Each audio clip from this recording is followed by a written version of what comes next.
say one other point that pertains to us. This should remove any argument against the Second Amendment. It is this very attack that happened because gun control is implemented to the level of progressive interest in Israel. That is to say, most civilians don't have guns.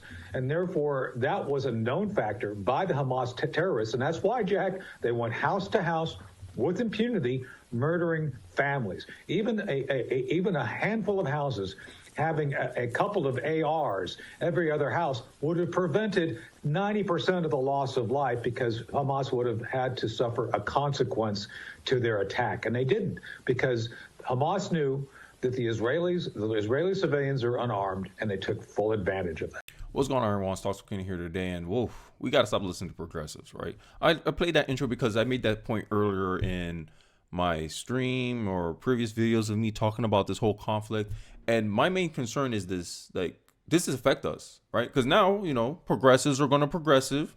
They're calling for U.S. to take in some 1 million Gaza refugees.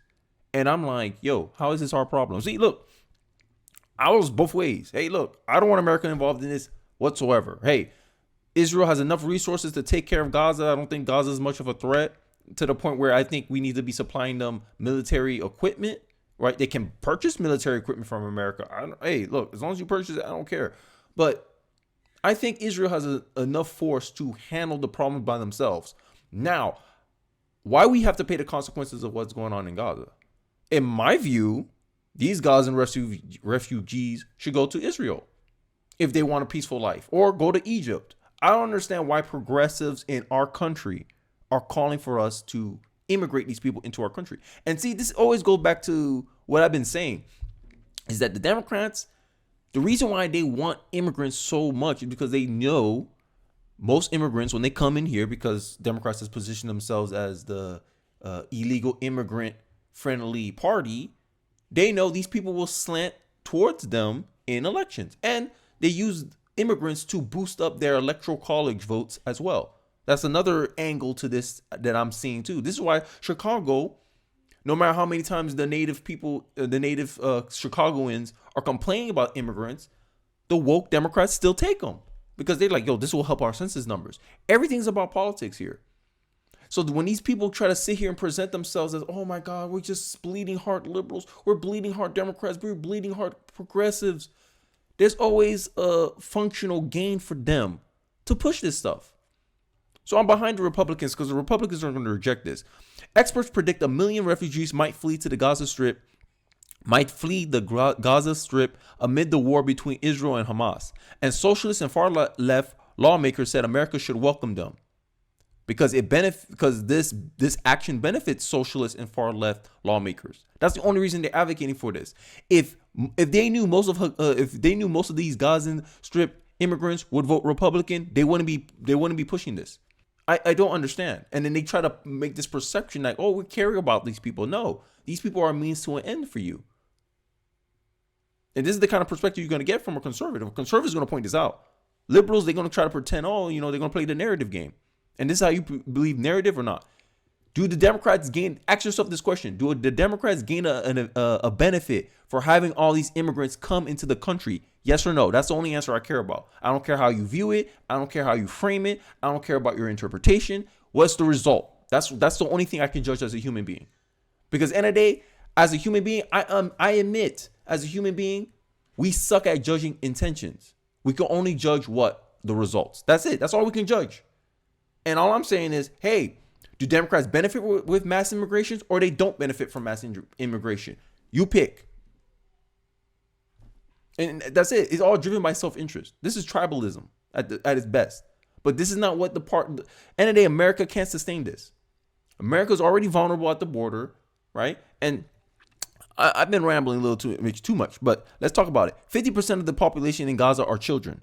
The international community, as well as the United States, should be prepared to welcome refugees from Palestine while being very careful to vet and not allow members of Hamas, said the Rep. Jamal Bowman. I hate this guy. I don't like this guy. Sorry, I don't hate this guy because I don't know this guy, but I don't like this guy a lot. A New York member of the Socialist Democratic Squad who remained under investigation. Oh, it's that guy. He's the one who pulled the alarm clock. Okay. But Republicans are already slammed the door shut on the issue. I agree with this. Senator Ted Cruz from Texas, Tom Cotton from Arkansas, and Marco Rubio, my senator, thank you, and Rick Scott, both my senators, said that they are opposed to Palestine resettlement efforts here. Exactly. Because we bring in job growth, like we don't have a good track record of vetting immigrants. So to try to bring this mass immigration from an area that has a high risk of, terrorism, you put the American people at risk. And you cannot deny that. But the Democrats don't care because they see they're protected. They're insulated from the negative consequences of their policies. And this is a problem that I think a lot of Americans need to wake up to. That, they're going to bring in mass immigration. Why would a Democrat do that? What if there's no way they're bringing in mass criminals? And I'm like, a lot of these politicians, they're insulated from the negative effects of the things they advocate for. You're going to be affected by that. And that's the thing the common voter needs to understand. That you're not affected by bad policies the same way. And this is one of my biggest talking points against why you shouldn't trust the government. Why government makes such bad decisions on the for the side of the people. But, I digress.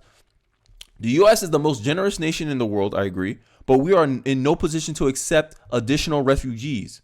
Yes, we're not.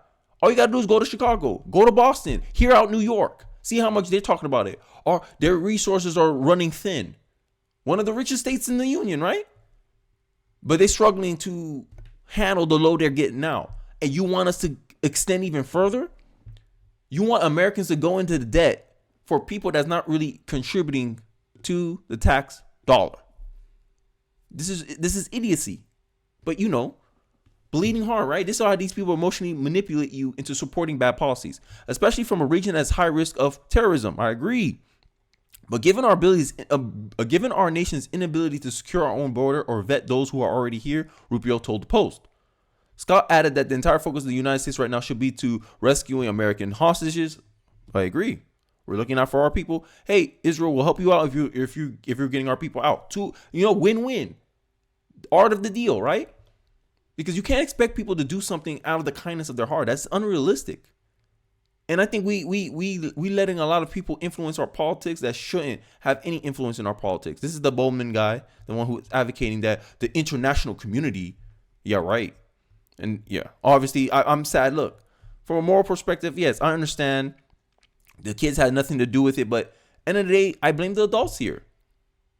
You guys passively allow Hamas to take over the region. Now, I think I made my point with this story. Obviously the House Republicans introduced a bill called Gaza Act to stop Biden from importing Palestinians to the U.S., right? So Tom Tiffany from Wisconsin, I believe, and Andy Ogle are introducing legislation that would ban Joe Biden from importing Palestinians to the United States to be resettled in an American community. The bill, exclusively shared with the Breitbart News ahead of its introduction, is titled the Guaranteeing Aggressors Zero Emissions Act, or the Gaza Act. The legislation will prevent Biden's administration from issuing visas to those with Palestinian Authority passports. Hey, this is what you got to do. Following the horrific attack by the Iranian-backed Hamas terrorists on innocent Israeli civilians, the last thing America ought to do is trust identity documents issued by the radicals that oversee those territories. Exactly. This is what I'm talking about. Like, national security is a big thing that I think a lot of Democrats downplay too much, right? You already see how Democrats run their states with high crime rates. You already see how they create an incentive structure which encourages crime, not discourages crime. So you're going to go and offer visas validated by documents by an organization, a state that is controlled by Hamas. How you know they're not going to use it for vicious ends? This is naivety. This is the kind of, like, this is what I'm thinking. Like, this is some naive-ish that our politicians are participating in. And then if you call this out, they're not gonna attack the argument. They're just gonna frame you as, oh, you're the bad guy. Well, maybe that's what America needs. Maybe that's why Trump was so successful, because he was willing to be the bad guy. Like they say, one person's freedom fighter is another person's terrorist. It's all about perspective here. And as an American, you should be looking out for what's best for your country, not what's best for the world. This is not a movie. Bad policies have bad consequences, and you feel it in the economy. But they'll keep trying to frame it like it's a good thing. But hey, I'm rambling now. We need to put security first at home and start by closing the door to bad actors who might be seeking to enter our country. I don't know how anyone can disagree with this. Likewise, the bill will prevent Biden's Department of Homeland Security, oh my God, from tunneling Palestinians into the U.S. through the agency's parole pipeline. At the time when the threat of terrorism is not only grotesquely on display, but being encouraged and justified, it is critical that we do our best to ensure the security of our nation. I agree, Mike. Like, how can you disagree with this? The only way you can, this is rational, critical thinking. And remember I tell you how Hamas don't really care about its people? Israel will now allow Gaza to self-govern itself after Hamas attack. This is how democracy dies, right? Oh, we care about democracy, but democracy allowed Hamas to control the region of Gaza. It allowed Hamas to terrorize his own people, use his own people as political weapons, meat shields, to try to restrict retaliation from Israel after attacking Israel's citizens. And progressives still have the goal to come out here and try to give recommendations about what to move forward, when a lot of the policies they advocate for has allowed this opportunity for Hamas to strike Israel. Gun control, big example. I made that point way earlier before I found this clip. I don't understand, but hey, I'm neutral on this. I'm not. This is an American perspective. Hey, like I know a lot of people who are pro-Palestine. They're like, oh, it's sad what happened to the people. I understand, but hey, look, man. What's better? Them going to Egypt where, they have more similarities, or migrating them all the way to a country, I don't know how many miles away, getting adjusted to the time zone. Then there's a language barrier. These people should migrate to Egypt. If they can't go to Israel, they migrate to Egypt. There's so many countries that should be able to take these people, but they don't take them. You should ask yourself why they don't want to take them. Why we have to volunteer ourselves.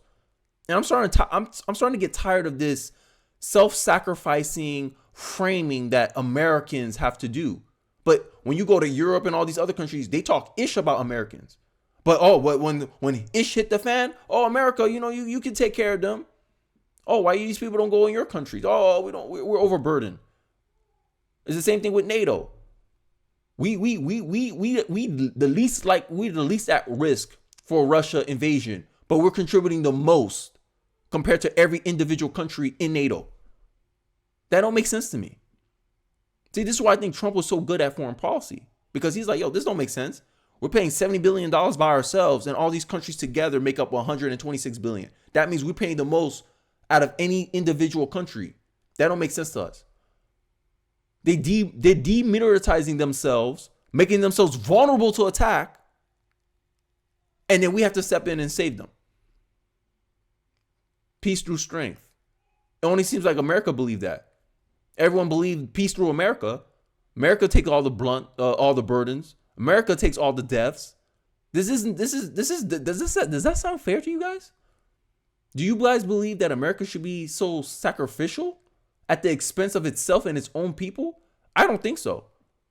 But but this is just a nationalist perspective, I guess. But let me know your thoughts in the comment section. Do you agree, disagree with me? I would like to hear your guys' thoughts in the comment section. I know this is a controversial topic, but I'm going to keep talking about it because now it's affecting us directly. Now you got our lawmakers here trying to call for these people to come here. I'm like, nah, bro. I'm good. I'm good over here. Ask the people in Chicago, Boston, New York. We good over here. But hey, I digress. Let me know your thoughts in the comment section. I really appreciate you guys for watching to the end of the video, and I'll catch you guys on the next one. Peace.